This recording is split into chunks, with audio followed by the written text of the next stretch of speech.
Hello,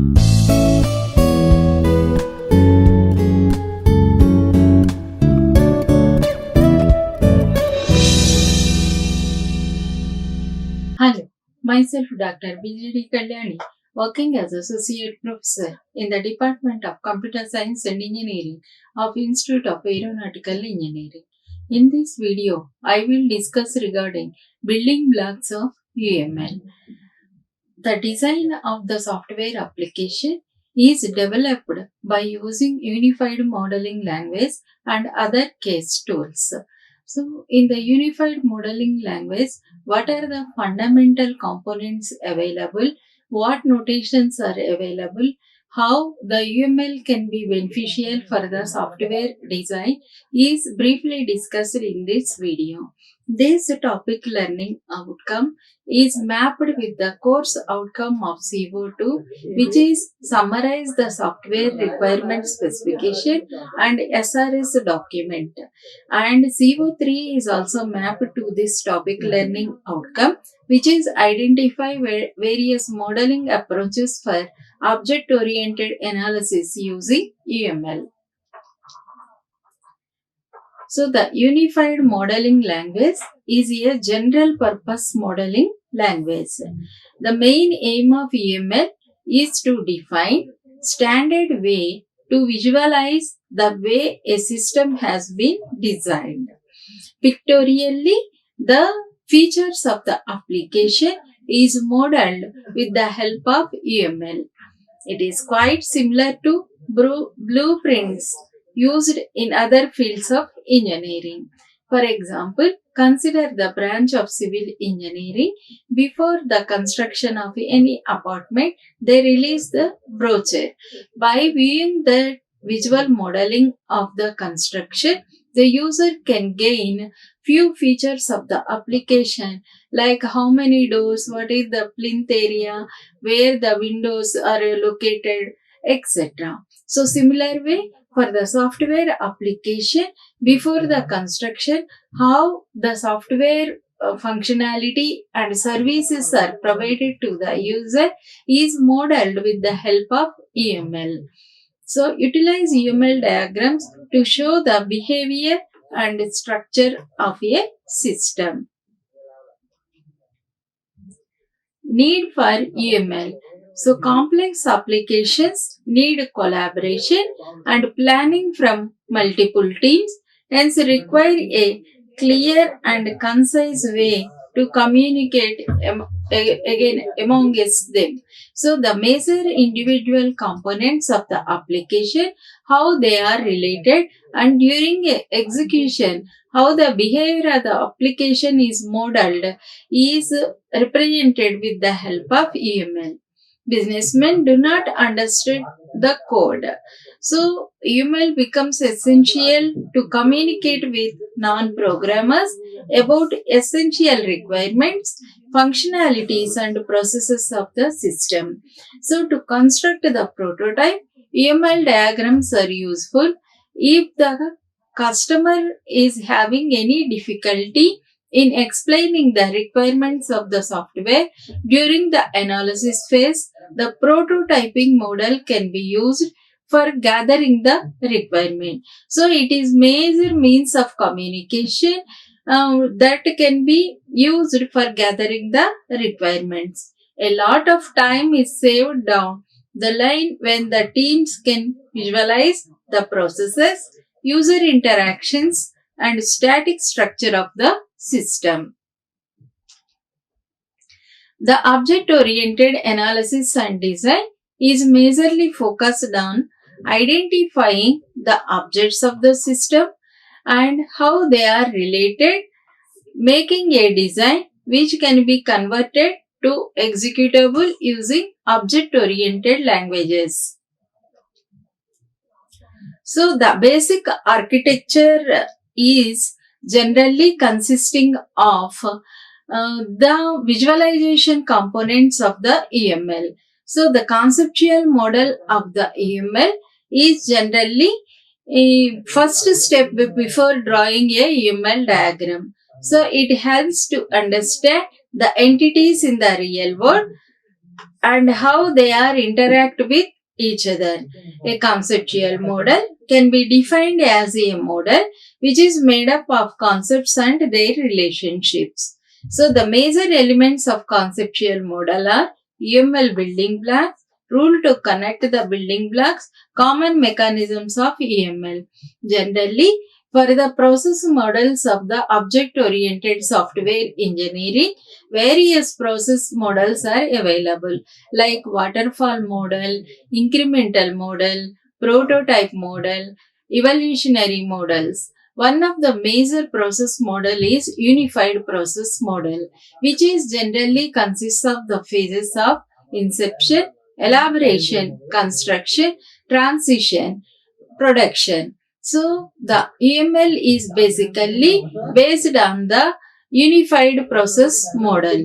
So here the conceptual model of the UML is basically consists of UML building blocks and rules to relate these building blocks and what are the common mechanisms that are used in the UML. The components of conceptual model are generally the building blocks, the rules, the common mechanisms. These three are the major components in the conceptual modeling of the UML. So the building blocks of the UML majorly consists of three parts. One is things, second one relationships, third one diagrams. The things can be again further divided into four parts. They are structural things, behavioral things, grouping things, annotational things. Relationships are further divided into four types. They are association, dependency, generalization, realization. And there are two varieties of diagrams, majorly structural and behavioral diagrams. So things are the most important building blocks of the UML. The things can be structural things, behavioral things, grouping things, or annotational things. Structural things define the specific or the static part of the model. They represent the physical and conceptual elements. A structural thing can be a class or a interface or a use case, a component, node or collaboration. How these structural things can be represented in the UML, we'll discuss one after another. So these are the static part of the model which generally used to represent the architecture of the UML applications. The first thing is the class. Class represents a set of objects having similar responsibilities. So a class implements one or more interfaces. A class, generally represented with a rectangle, consists of three compartments. The first one represents the class name. The second compartment represents the attributes. Third one represents the operation. For example, you want to define a library class or the book class. Book is the name of the class and what attributes you must maintain regarding the class, those can be specified in the second compartment like book number, book ID, author name, and what operations you can perform on the book is represented in the third compartment, that is add book, remove, etc. So in this way, a class can be represented in the UML. Interface defines a set of operations which specify the responsibility of a class.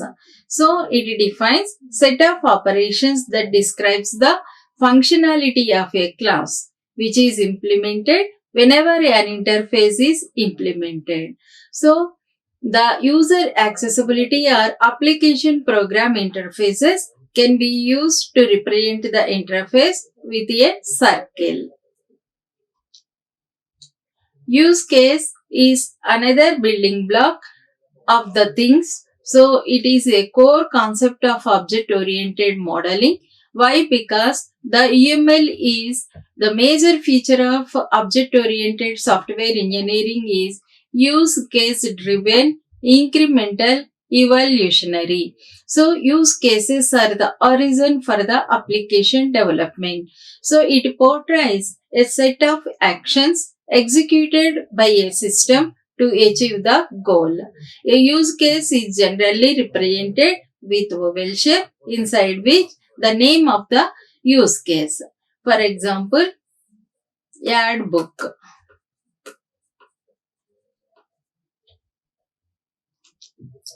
Next is the component. Component describes the physical part of a system. Generally, these components can be used to represent the architecture of the software. The component can be represented with this symbol within which the component name. Next is node. A node can be defined as physical element that exists at the runtime. So a node can be represented with cubical shape and the name of the node must be represented within the cube. Next thing is collaboration. It represents the interaction between the things that is done to meet the goal. So it is symbolized as a dotted ellipse with its name inside written. Okay. So this is the collaboration. After the structural things, the another variety of the things are the behavioral things. The behavioral thing consists of dynamic part of UML model. So these are the webs of a model representing behavior over time and space. Majorly, two types of things under this category. They are messages or interaction.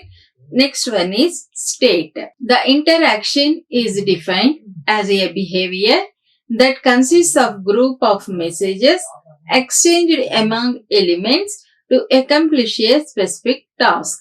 Generally, the message can be represented with the line.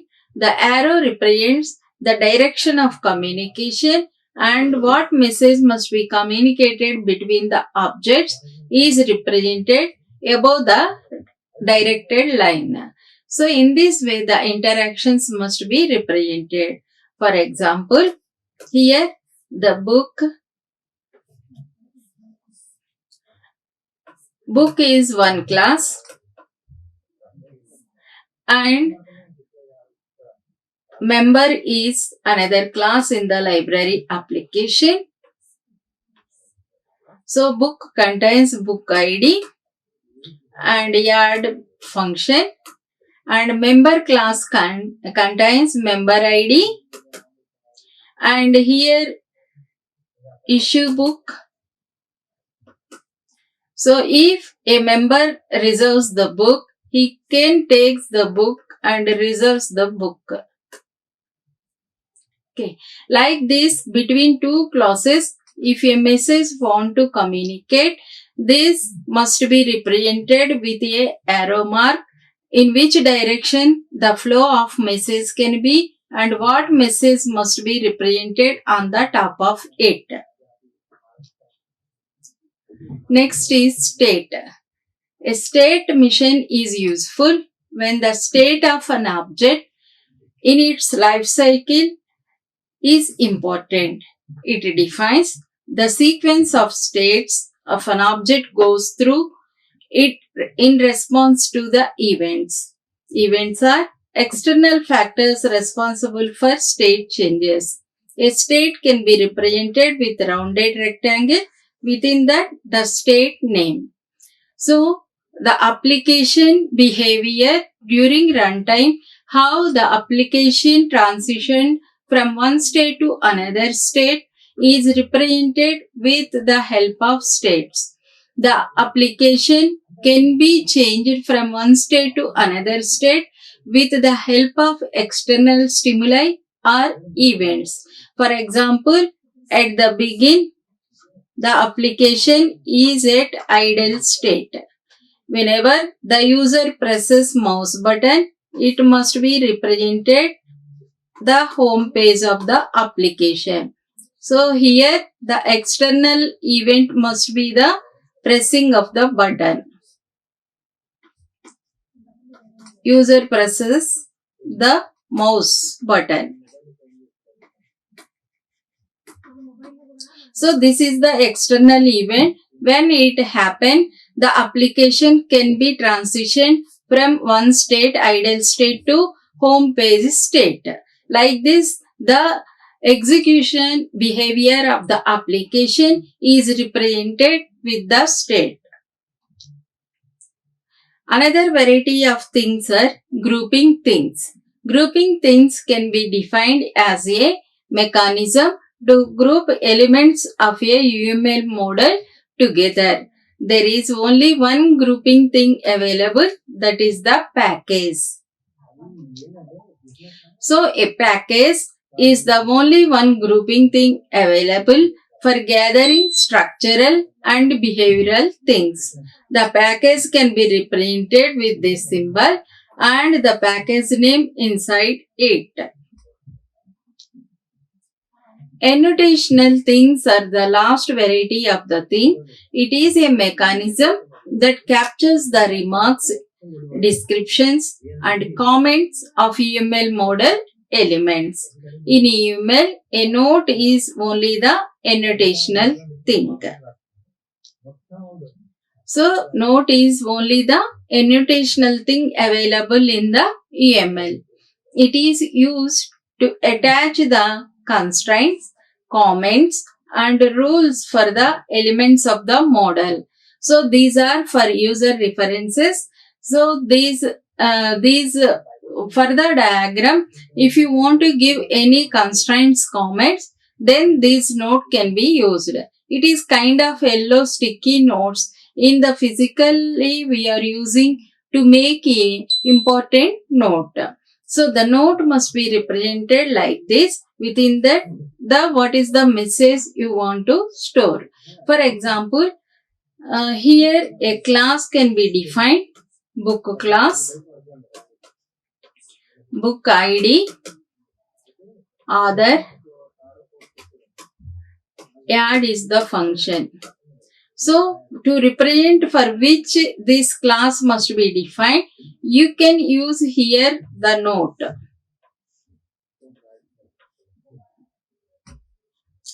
To represent the book features. So, like this, a note can be used to represent the comments or constraints about objects of the UML. After the things, the building blocks are majorly categorized into three. One is the things, second one relationship, third one diagrams. So, the second part of the building blocks of UML is the relationships. So, the relationship illustrate the meaningful connections between the things. It shows the association between the entities and defines the functionality of the application. There are four types of relations: dependency, association, generalization, realization. The first variety of relation is the dependency. Dependency is a kind of relationship in which a change in target element affects the source element, or simply the source element is dependent on the target element to provide the intended functionality. It is the one of the most important notation in the UML. It depicts the dependency from one entity to another entity. It is denoted by a dotted line followed by arrow at one side. So the dependency can be represented like this. Next variety of relationship is association, a set of links that associates the entities to the UML model. So the association tells how many elements are actually taking part in forming that relationship. It is denoted by a dotted line with arrowheads on both sides to describe the relationship with the elements on the both sides. Next one is generalization. Generalization relationship portrays the relationship between a general thing, a parent class or a superclass, and a specific kind of thing, that is a child class or subclass. Simply, it is used to represent inheritance concepts of OOP languages. It is used to describe the concept of inheritance. It is denoted by a straight line followed by an empty arrowhead at one end is the generalization. For example, if it all user is the class or the member is the class and two separate subclasses are derived from the member, that is the student and the faculty. So student is one more class, faculty is another class. So these two are derived from this class. So here we have to use the inheritance concept. Next and last relationship is realization.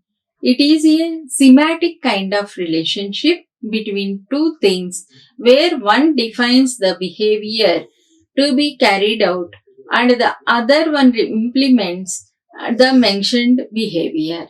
So it exists in also inheritance. It is denoted by a dotted line with empty arrowhead at one side. This is the notation that can be used in the realization. And last building block is the diagrams. The diagrams are the graphical implementation of the models that incorporate symbols and text. So each symbol has a different meaning in the context of UML diagram.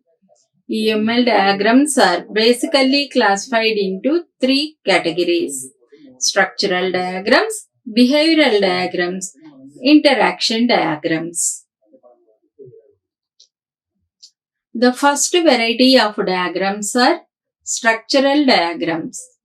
The structural diagrams represent static view of a system by portraying the structure of the system. So to represent the static nature of the application, these diagrams are generally used. It shows several objects residing in the system. Generally, the categories of structural diagrams are class diagram, object diagram, package diagram, component diagram, and deployment diagram. The next variety of diagrams are the behavioral diagrams. The behavioral diagrams is used to model behavioral features of the system. It deals with dynamic part of the system. Generally, three categories of diagrams are available: activity diagram, state machine diagram, and use case diagram. Another part of the diagram are the interaction diagram. It is a subset of behavioral diagrams. It depicts the interaction between two objects and the data flow between them. Interaction diagrams are two categories in UML. One is sequence diagram, second one is collaboration diagram. So, to model the static nature and dynamic nature of the application, the diagrams that are available in the UML are class diagram, object diagram, package diagram, component diagram, deployment diagram. Activity diagram, state machine diagram, use case diagram are used to express the runtime behavior of the application, and the message sharing must has to be clearly modeled with the help of sequence diagram and collaboration diagram. So in the UML, we are having three building blocks. One is the things, where what notations are used to represent the things in the UML. Second one is relationships, how these things are related to provide the intended functionality, and the application features, how it is modeled with variety of diagrams or major building blocks of UML. So the references used in this video are this. Thank you. Like, share and subscribe. Hit the bell icon for more updates.